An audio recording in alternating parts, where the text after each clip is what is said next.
comencemos.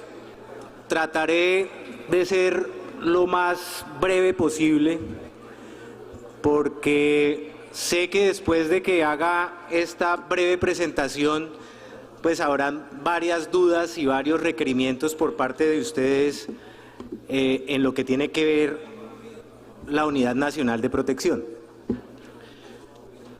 Es bastante importante y agradezco mucho a la Confederación por esta invitación, porque me da la oportunidad de explicar más ampliamente cómo funciona el programa de protección y cómo funciona la Unidad Nacional de Protección, cuáles son sus responsabilidades, cuáles son sus alcances, porque evidentemente a veces se crean expectativas que no son. Y al crearse este tipo de expectativas, pues comenzamos a tener inconvenientes con muchos diputados y también con muchas asambleas en términos generales, porque pues no se alcanza a comprender claramente cuál es el verdadero alcance de la Unidad Nacional y cómo funciona la ruta de protección.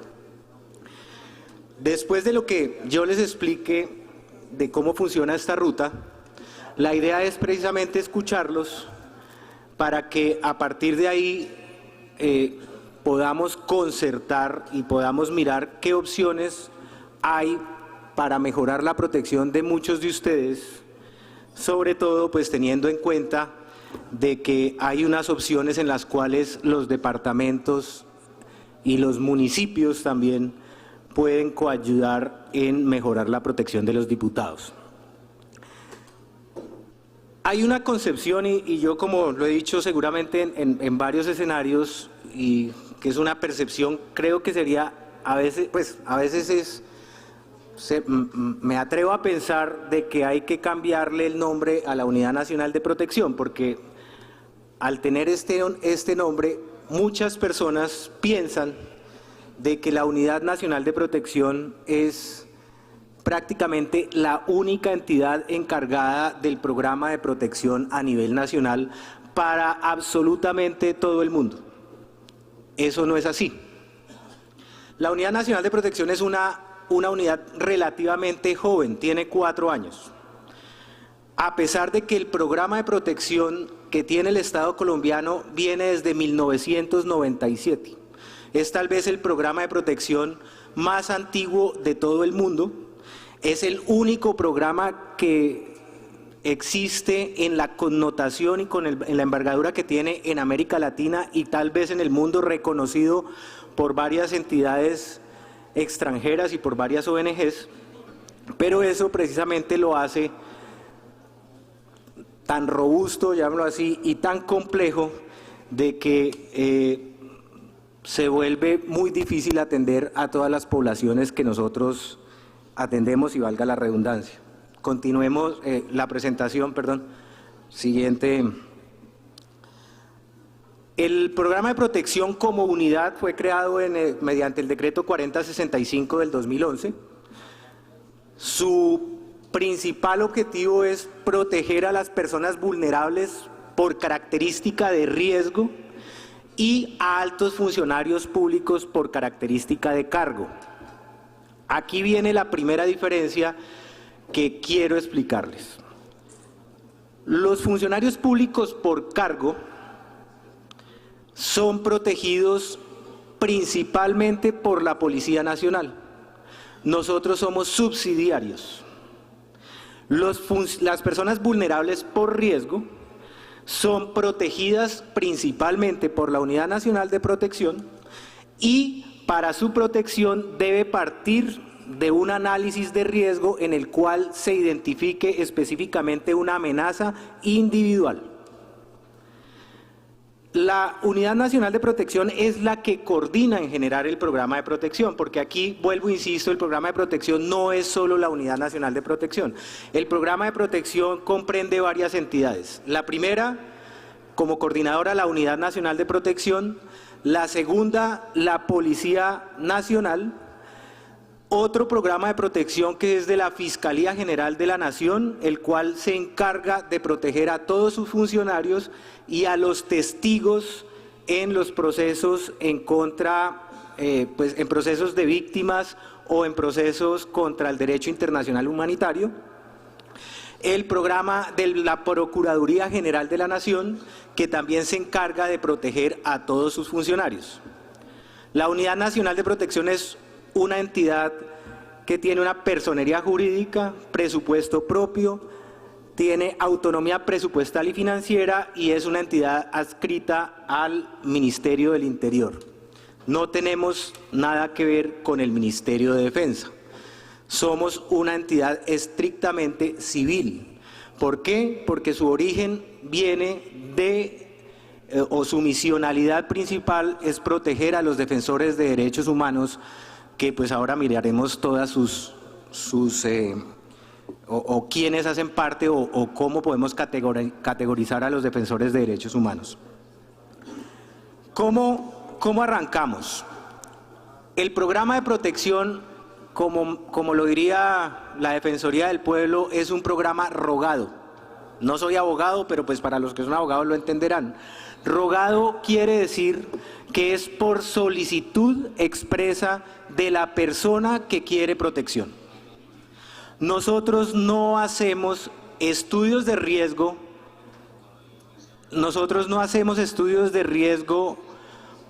por oficio. ¿Qué quiere decir? Y acá voy conjugando situaciones que me pasan todos los días. Por lo general me llegan, para ser específico, de las asambleas, cartas de los presidentes de las asambleas, qué pena, con todo respeto, en las cuales solicitan protección para todos los miembros de la asamblea. Para ser específico y qué pena, y no ser irrespetuoso, eso no presta ningún mérito dentro de la unidad. Nosotros no podemos arrancar ningún estudio de riesgo y no podemos arrancar una evaluación de riesgo con una carta del presidente de la asamblea. ¿Por qué? Porque precisamente el programa es individual y tiene que partir de una solicitud individual. ¿Por qué? Porque resulta que uno de los pilares del programa de protección se llama el consentimiento. Y es que la persona permita que la unidad, mediante un estudio de riesgo, entre a su intimidad en términos generales. ¿Por qué? Porque es que un estudio de riesgo implica recabar información personal de muchas agencias del Estado. Y por eso se necesita la autorización individual. Sin esa autorización no podemos hacer absolutamente nada porque no podríamos pedir información de esas personas. Por eso cuando a nosotros nos llega esa solicitud general, no podemos hacer nada. A partir de esa solicitud viene la evaluación de riesgo, que la efectúa efectivamente personal de la Unidad Nacional de Protección, y luego sigue lo que llamamos la ruta, que es el tránsito de esta evaluación por varios comités que son interdisciplinarios. Posteriormente, de acuerdo a lo que decidan estos comités, pues se implementan las medidas de protección y ahí hace parte, pues ya es llamemos la misionalidad más específica de la unidad, que es la administración del programa de protección. Administración de los hombres, administración de los vehículos, administración de los apoyos, porque esencialmente la Unidad Nacional de Protección son medidas materiales de protección. La siguiente, por favor. Cuando se hace una solicitud de protección, lo primero que hacemos nosotros es verificar de que sea población objeto. Más adelante les diré cuáles son las poblaciones objeto. Si no pertenece a alguna de esas poblaciones, la unidad no puede prestar ningún tipo de protección. Por eso cuando llegan solicitudes de comerciantes, de personas del común, la unidad no es la competente para prestarle protección. O cuando llegan solicitudes de funcionarios de la Fiscalía, de la Procuraduría, tampoco pues somos competentes. Segundo, se verifica que se pruebe sumariamente una situación de riesgo. Aquí es la gran diferencia con el tema de con la percepción y con lo que espera, y voy a ser muy específico, por ejemplo, los diputados, que se espera de que por ser no más diputado ya hay necesidad o hay derecho a tener protección por parte de la unidad. La unidad no presta protección y no puede prestar protección de acuerdo a la norma que la reglamenta si no se prueba de que existe un riesgo debidamente verificable por su actividad como diputado. Y ese es el segundo gran elemento que cubre o que rige el sistema de protección, que lo llamamos el nexo causal. ¿Qué es el nexo causal? Quiere decir que su riesgo o su amenaza es debido a su ejercicio como diputado. Para ser coloquiales, si yo estoy amenazado porque me metí con la mujer del vecino, eso no es nexo causal. Si estoy amenazado porque le debo plata a alguien y el señor me amenazó porque no le pagué, eso no es nexo causal. Entonces automáticamente el sistema rechaza la petición. La amenaza tiene que ser, y quiero ser muy claro en esto, por su actividad como diputado. Lo digo porque me ha tocado ver varios casos y por eso aprovecho la oportunidad para dar estos ejemplos. Aquí, una vez se hace la solicitud de protección, se verifican estos elementos básicos de la solicitud. La unidad procede a solicitar medidas preventivas a la Policía Nacional. ¿Qué son medidas preventivas? Sencillamente se le avisa a la policía para que realicen rondas de verificación a los protegidos o al solicitante.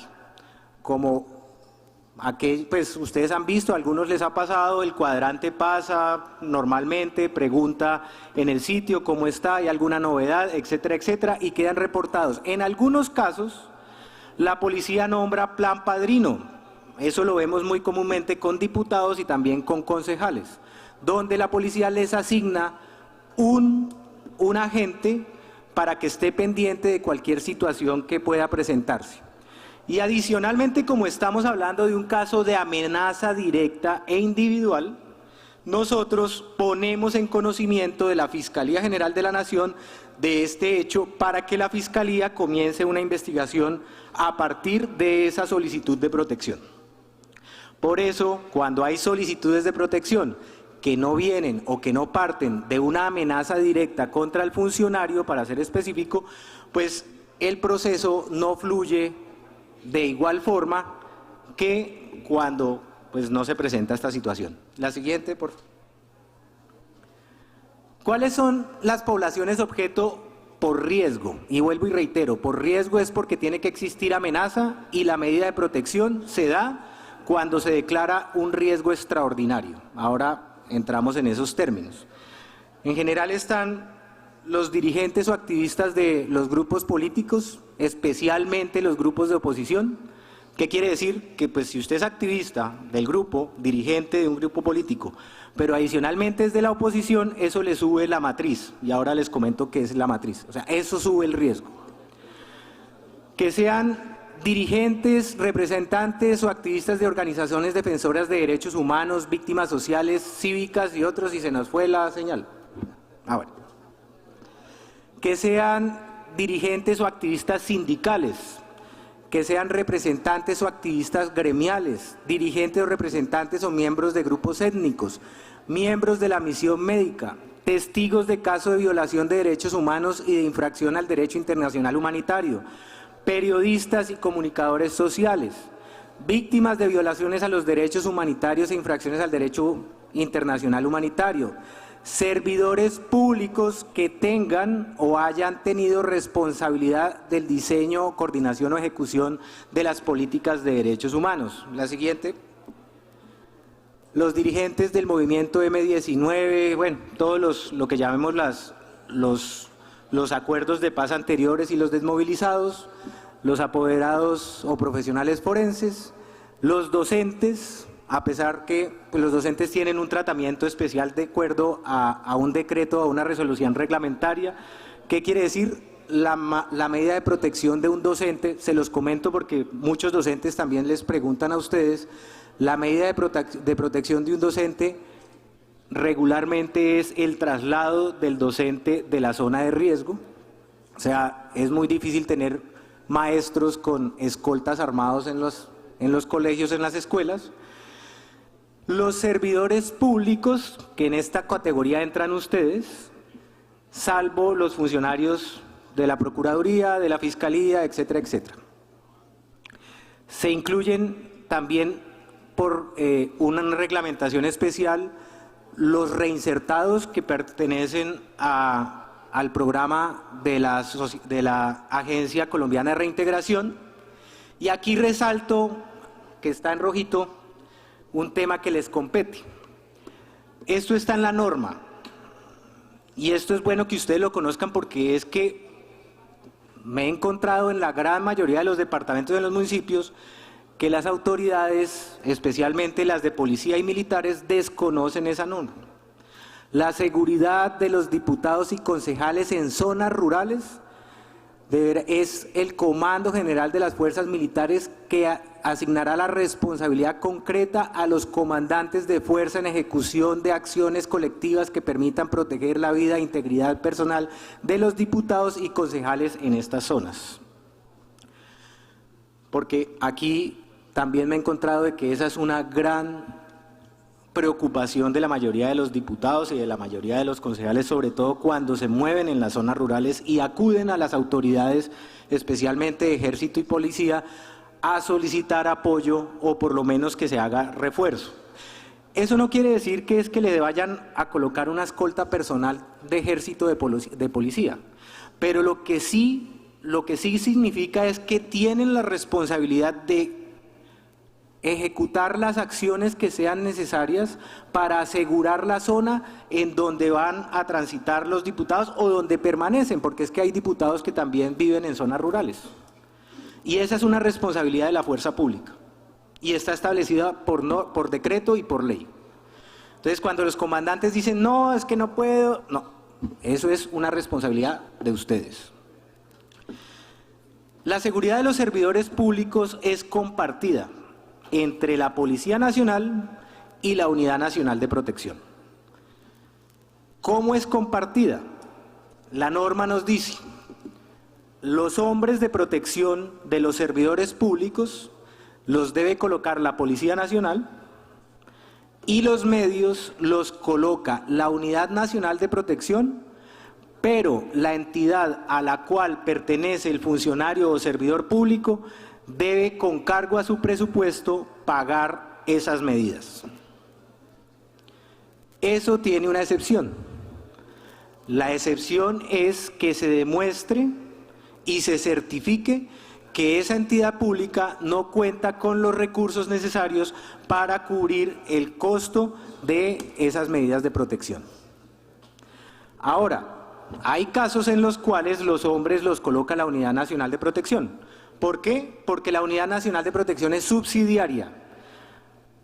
Hay situaciones en las cuales el policía que acompaña al funcionario público va, o este funcionario se desplaza en zonas donde el policía puede aumentar el riesgo del funcionario. ¿Por qué? Pues porque hay unas situaciones de orden público especiales que hacen que sea mejor que lo acompañe un escolta civil y no un policial. Ahí es donde la unidad pone el hombre. Siguiente. Y la población por cargo. Vuelvo, insisto, la población por cargo es responsabilidad de la Policía Nacional, es la Policía Nacional la que hace los estudios de riesgo y a partir de los estudios de riesgo la policía coloca a los hombres, las entidades colocan los medios, ya sea porque nos los arriendan a nosotros en la unidad o porque los compran directamente, y la unidad subsidiariamente también puede colocar hombres. En este caso, pues están los esquemas del presidente, del vicepresidente, de los ministros del despacho, el fiscal, el procurador, el contralor, el defensor del pueblo, los senadores de la República, los representantes a la Cámara, los gobernadores del departamento, los magistrados de las altas cortes y los alcaldes distritales y municipales. Aquí hago otra claridad. Todos los días me llegan solicitudes de varios funcionarios del gobierno nacional, departamental, municipal, solicitándole a la unidad que por favor coloque medidas de protección para los alcaldes. La Unidad Nacional de Protección no es la responsable de la seguridad de los alcaldes, es la Policía Nacional. Y la Policía Nacional debe hacer los estudios de riesgo de los alcaldes, que estos estudios no son rogados, estos estudios son obligatorios. Y a estas alturas del partido, todos los alcaldes del país deben tener su estudio de riesgo. La policía, a partir de ese estudio de riesgo que le hace a los alcaldes, determina si es necesario implementar vehículos blindados en los esquemas de los alcaldes. No todos los alcaldes tienen derecho a vehículo blindado, solo aquellos que por su estudio de riesgo tienen derecho a ese medio de protección. Y ahí, sumariamente, la unidad lo entrega en comodato a las alcaldías. En comodato, o sea, ni siquiera las medidas de protección o el esquema de protección lo controla la Unidad Nacional de Protección. En el caso de los gobernadores, la norma sí, en el caso de los alcaldes, la unidad puede utilizar recursos de su presupuesto cuando las alcaldías no tienen el dinero para alquilar o para comprar un blindado.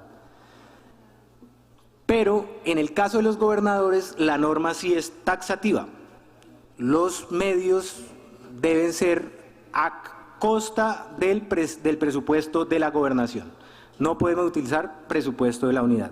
Ustedes saben, por ejemplo, los congresistas, todo es a cargo del presupuesto del Congreso, los vehículos, etcétera, etcétera, y no a cargo de la Unidad Nacional de Protección. ¿Por qué se hizo esto? Para asegurar que la mayoría de los recursos que se destinen a la Unidad Nacional de Protección sean utilizados en la protección de las poblaciones más vulnerables que no tienen a dónde acudir para poder acceder a la protección del Estado y poder realizar sus actividades. La siguiente, por favor. Aquí entonces arranca ya la ruta. Entonces, primero tenemos las solicitudes de protección, que es, ya les había comentado.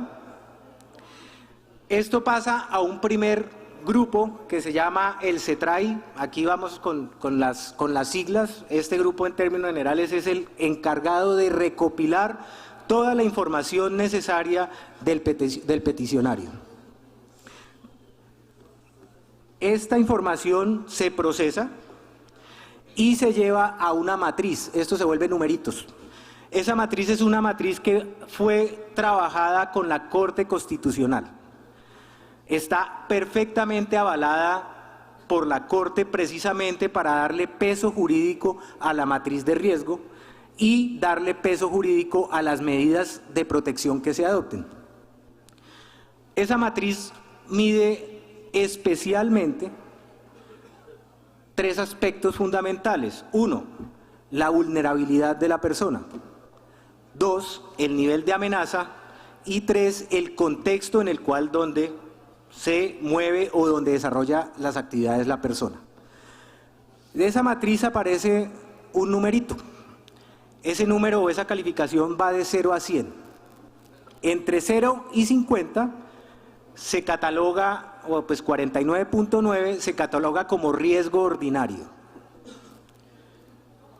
Entre 50 y 65 es riesgo extraordinario y más de 65 es riesgo extremo. Muchos se acercan a mi oficina o a funcionarios de la unidad y le dicen, es que a mí me hicieron el estudio de riesgo y me dijeron que yo tenía riesgo extraordinario. Y yo tengo riesgo extraordinario y resulta que con ese riesgo no me dieron sino un chaleco blindado, mientras que yo necesito es un vehículo y una escolta. El asunto es que el riesgo extraordinario tiene varios estados, desde 50 hasta 65. Si es un riesgo extraordinario muy bajito, sus medidas son pequeñas. Si su riesgo extraordinario es muy alto, sus medidas serán más altas. Por eso es que, a pesar de que se diga que tiene riesgo extraordinario, pues las medidas cambian de persona a persona. Del CETRAI pasa al primer grupo interdisciplinario que se llama el Grupo de Valoración Preliminar. Ese grupo de valoración preliminar es el que se encarga de analizar el estudio de riesgo. Ahora lo miraremos con más detalle y da un concepto. Sí, señor, el riesgo es ordinario, es extraordinario, ¿de qué magnitud? Y recomienda unas medidas. A partir de ahí pasa al CERREM. Ustedes lo han escuchado seguramente en varios escenarios, y el CERREM es el que finalmente recomienda las medidas que se deben adoptar para esa persona si el riesgo es extraordinario. El CERREM es un grupo interdisciplinario que es externo a la Unidad Nacional de Protección. Lo preside la Oficina de Derechos Humanos del Ministerio del Interior. Nosotros hacemos solo la Secretaría Técnica. ¿Eso para qué? Para darle garantías al peticionario de que las medidas no se van a tomar por simple, llamémoslo, por simple criterio del director de turno. Y segundo, pues es una protección para el director de turno, porque no se puede descargar la responsabilidad de la vida de una persona únicamente en un solo funcionario. Por eso esto es toda una ruta compleja, y el CERREM, siendo externo a la unidad, es el que termina decidiendo y recomendando si se presta o no se presta protección. Por eso cuando muchas veces le echan la culpa a la Unidad Nacional de Protección, es que la unidad no me quiso dar protección o es que la unidad me quitó las medidas de protección, eso no es así. Las medidas se otorgan o se retiran en este comité que es externo a la unidad. El director en este caso lo único que hace es caso. Si el señor dijo quítele, a nosotros tenemos que quitarle. Si nos dicen póngale, tenemos que colocarle.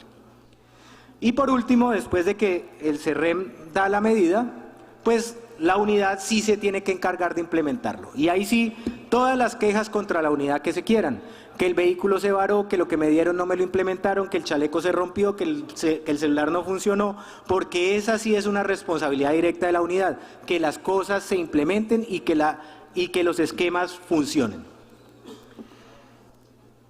La evaluación, la siguiente por favor, la evaluación de riesgo. La evaluación de riesgo lo que hace es solicitar la información a esas entidades que ustedes ven ahí. Se le solicita información a la alcaldía, a la Defensoría del Pueblo, a la Policía Nacional, al personero municipal, a las organizaciones sociales a las cuales pertenece la persona. Se le pide información muchas veces hasta el mismo cuadrante de la policía o al CAI más cercano donde la persona vive. Una de las mayores inquietudes es cuando dicen, no, es que a mí me mandaron el análisis de riesgo y me llegó un señor y me hizo una entrevista y el señor no se demoró sino 10 minutos en la entrevista y ya con eso ya se determinó por parte de ustedes que el riesgo es ordinario. Esa entrevista no es sino el 5% de un estudio de riesgo. Esa entrevista lo que hace es dar un panorama de cuál es la situación, de cuál fue la amenaza, para poder determinar a qué entidades estatales debemos pedir información para darle sustento a los estudios de riesgo. Así que no se deben preocupar si la entrevista dura 10 minutos o dura media hora, eso depende precisamente de la cantidad de problemas que tenga cada uno.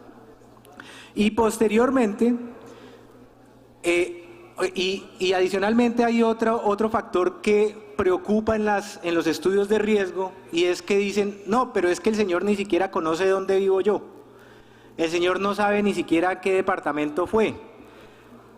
Eso tampoco se tiene en cuenta en la entrevista, porque para eso se piden precisamente los análisis de contexto de la Defensoría del Pueblo, de la Policía, donde nos van a dar mucho más herramientas para poder determinar el tipo de riesgo de la persona o del solicitante. El GBP, vuelvo y les digo, es un grupo interdisciplinario, lo coordina la Unidad Nacional de Protección asiste un delegado de la Consejería de Derechos Humanos de la Presidencia, un delegado, la siguiente por favor, un delegado del Ministerio de Defensa, un delegado de la Unidad Administrativa para la Reparación Integral a las Víctimas, un delegado de la Policía Nacional y asisten un delegado de la Fiscalía, de la Procuraduría, de la Defensoría del Pueblo y, si es necesario, invitan a alguien de manera especial para que aporte más información. La siguiente, del GBP, el GBP lo que determina es lo que les comentaba inicialmente. Y acá está la clave del asunto. Esto es lo que mide el GBP. Qué pena, pero se nos va la señal. Ese es el típico, lo que establece que es una amenaza individual, que está plenamente establecido por las sentencias de la Corte Constitucional. ¿Qué quiere decir? Que debe ser específica e individualizable. La amenaza debe ser contra el funcionario directamente. Que debe ser concreta. Señor, lo voy a matar, señor, lo voy a agredir, señor X, le mandaron el sufragio, etcétera, etcétera. Que debe ser presente. Mire, es que a mí me amenazaron hace 5 años y entonces yo tengo esa amenaza y yo sigo pues con el problema porque me llegó el panfleto hace 5 o 6 meses. No, tiene que ser ya, pues llamémosle en el espacio de tiempo. Debe ser importante. Debe ser excepcional. ¿Qué quiere decir? Pues que no es que sea todos los días le llega a uno un panfleto, ¿sí? Sino que pues debe pertenecer a cierto contexto y debe ser muy raro que suceda. Debe ser seria. No todas las amenazas son serias. El año pasado, en una reunión que tuvimos precisamente en la Secretaría de Gobierno del departamento, en semanas anteriores, nos contaban los de la red de defensores de derechos humanos de Norte de Santander que el año pasado llegaron 2.500 amenazas a diferentes defensores. Entonces, pues, de esas 2.500 amenazas, muchas no son serias, muchas son intimidatorias y tiene que ser desproporcionada. ¿Qué es desproporcionada? Que esa amenaza no tiene por qué soportarla uno, por la actividad que hace. Y ahí es donde el Estado tiene que entrar a dar protección, porque usted como funcionario, para ser específico, como funcionario público no tiene por qué soportar que lo estén amenazando por su actividad como funcionario público. Eso es lo que se revisa específicamente para tipificar si existe una amenaza directa. Eso es lo que da precisamente que el riesgo sea extraordinario o extremo. Por eso, cuando nos llegan las solicitudes, solo porque es funcionario público o solo porque soy diputado, normalmente ganaron ordinarias. Y acá es donde viene el tema.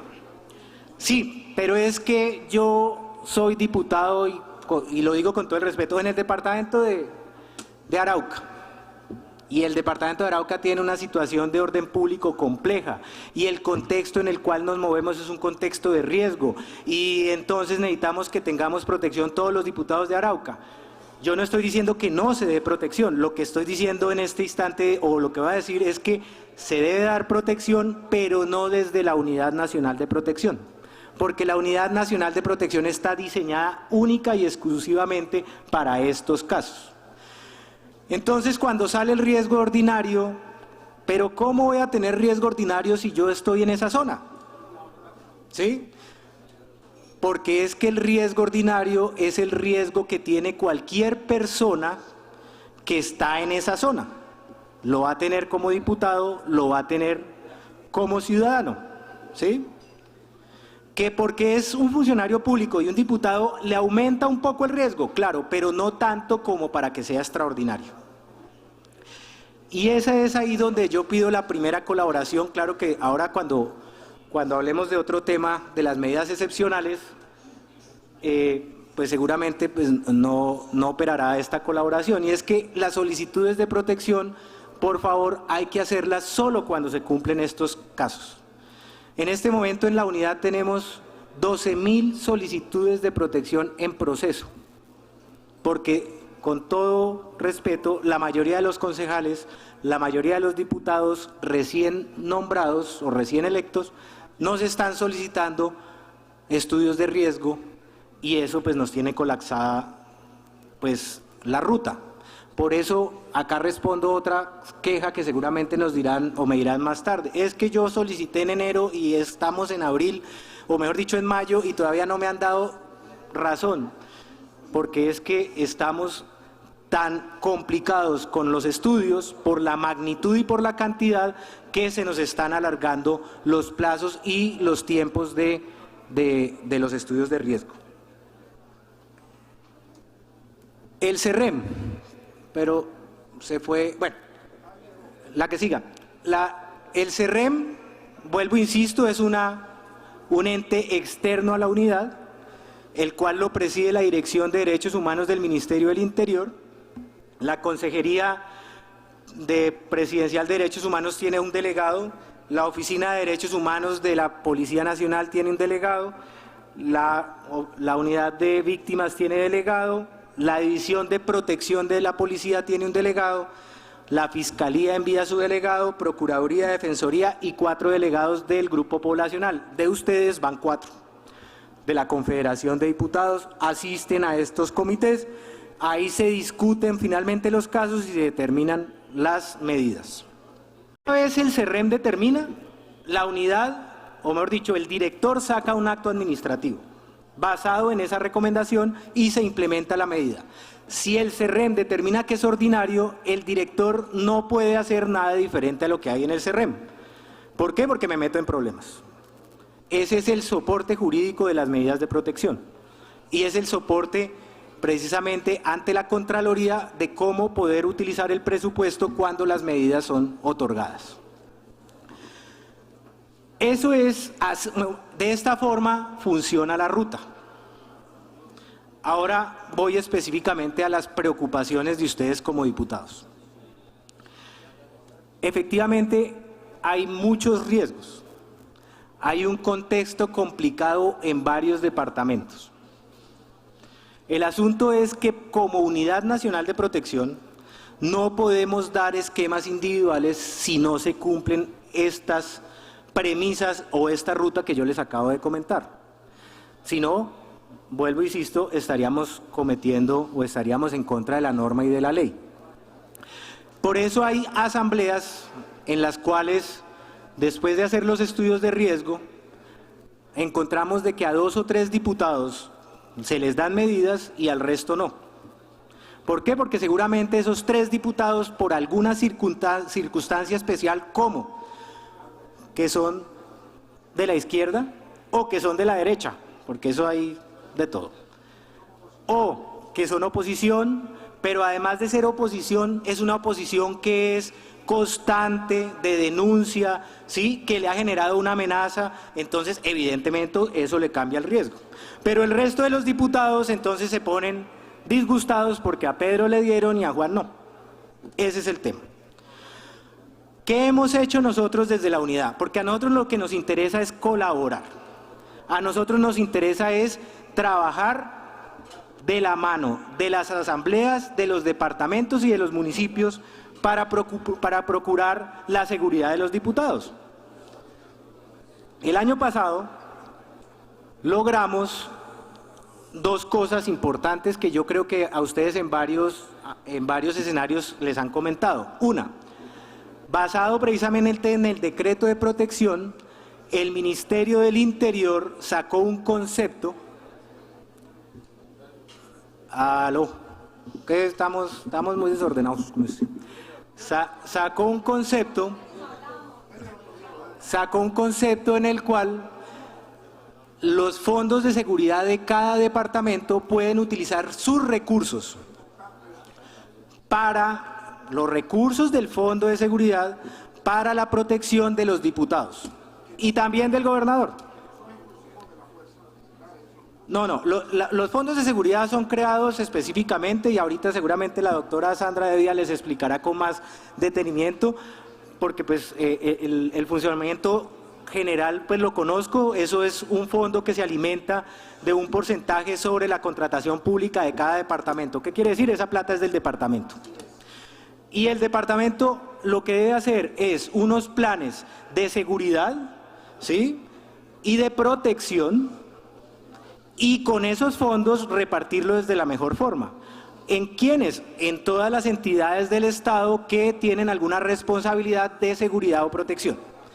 Porque es que la norma también es clara y no es solo con los funcionarios públicos. Los departamentos tienen obligaciones en la prevención y en la protección, tanto de los funcionarios que hacen parte del departamento como de las víctimas y los defensores de derechos humanos. O sea, los departamentos tienen unas responsabilidades específicas. Lo que pasa es que no hemos avanzado en eso. Y desafortunadamente a la unidad le han tratado de cargar toda la carga, disculpen la redundancia, y el presupuesto no alcanza. Ahora, ese fue el primer hito. Salió el concepto, y el segundo fue que logramos, en la modificación del decreto del Ministerio del Interior del año pasado, el 1066, logramos modificar la composición de la junta que rige el fondo, porque antes aparecía era un delegado del DAS, el cual ya no existe. Ahora el delegado es de la Unidad Nacional de Protección, entonces ya la Unidad Nacional tiene un voto, la Unidad Nacional de Protección tiene un voto, el departamento tiene un voto, policía y ejército también, pues ya la cosa como que se equilibra la carga, ¿sí? Pero basado en eso, ¿sí?, basado en eso, el año pasado logramos, por ejemplo, con el departamento de Antioquia, un convenio en el cual el departamento financió los esquemas de protección de los diputados de Antioquia, en su gran mayoría. Con el departamento de Arauca también hicimos lo mismo. Con el departamento del Meta también hicimos lo mismo, ¿sí? ¿Y en qué colabora la unidad? Con el Consejo de Bogotá, por decir algo, en que evidentemente la norma dice que no se pueden colocar ningún esquema de protección a ningún funcionario público si su riesgo no es extraordinario. Pero si hay una voluntad política de las administraciones departamentales, la unidad no tiene ningún inconveniente en que los análisis de riesgo por contexto den o estén en un nivel de riesgo extraordinario para prevenir de una forma preventiva los diputados tengan esquemas de seguridad. Pero evidentemente el tema son recursos, ¿sí? Vuelvo y reitero, la unidad en eso es abierta. En eso nosotros no tenemos ningún inconveniente, pero necesitamos también la colaboración de los departamentos para poder financiar los programas de protección de los diputados. De lo contrario, pues evidentemente las medidas son exclusivamente las que otorga el CERREM. Ese es lo esencial en el cual precisamente podemos mejorar sustancialmente la protección de los diputados. Ahora estuvimos en una reunión previa con el viceministro del Interior y él manifestó que el ministerio estaba en plena disposición de hacer las gestiones necesarias en todos los departamentos para procurar recursos que ayuden precisamente a mejorar la seguridad de los diputados. Ese es en grandes rasgos cómo funciona la unidad, cuáles son nuestras responsabilidades y cómo podemos nosotros también ayudarnos mutuamente para mejorar la seguridad a varios de ustedes. Quedo pendiente. ¿Preguntas? Si le... ¿Por qué se reconoce a algunos diputados el riesgo extraordinario? Sin embargo, la ONP le envía un oficio, una carta donde se lo reconoce, pero se lo aplica por 3 meses, esa condición. Lo digo porque yo vengo siendo diputado de la vigencia anterior, repito, y tengo por 3 meses apenas. Tiene por 3 meses una medida que además se acabó. Miren, en la Unidad Nacional de Protección había, o el decreto que reglamentaba el sistema de protección tenía una medida que se llamaba el apoyo de transporte y otra que se llama el apoyo de reubicación. El apoyo de reubicación es una medida que se da para que la persona en riesgo, o sea, pues porque tiene un riesgo de tal forma de que para preservar su vida hay que sacarla del sitio. Solo se da por 3 meses, pero tiene que ser obligatorio irse de ahí.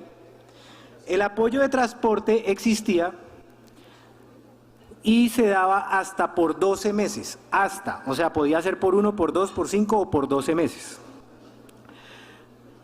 El nuevo decreto, hace exactamente un mes salió un nuevo decreto que reformó el sistema de protección y ese nuevo decreto eliminó los apoyos en efectivo. ¿Por qué?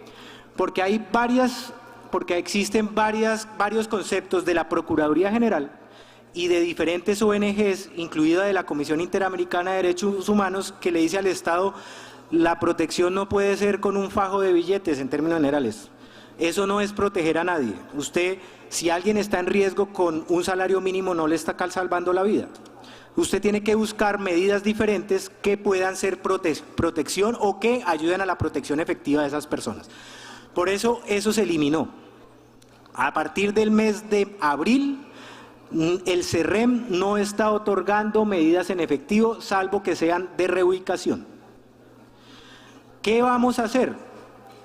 Vamos a tener unas medidas diferentes, como por ejemplo los botones de apoyo.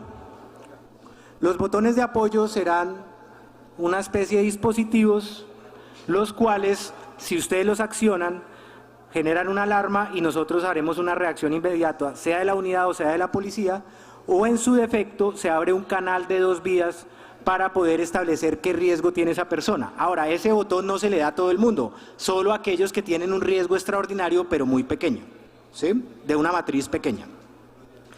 Por eso es que se estaban dando solo por 3 meses los apoyos de transporte. No solo por eso, sino porque también por temas presupuestales, porque el PAC de Hacienda nos lo dan cada 3 meses, entonces de acuerdo a la disponibilidad, es ese tema. Ahora, lo claro, a partir de la fecha, todos los casos que pasen por CERREM no van a tener apoyos económicos.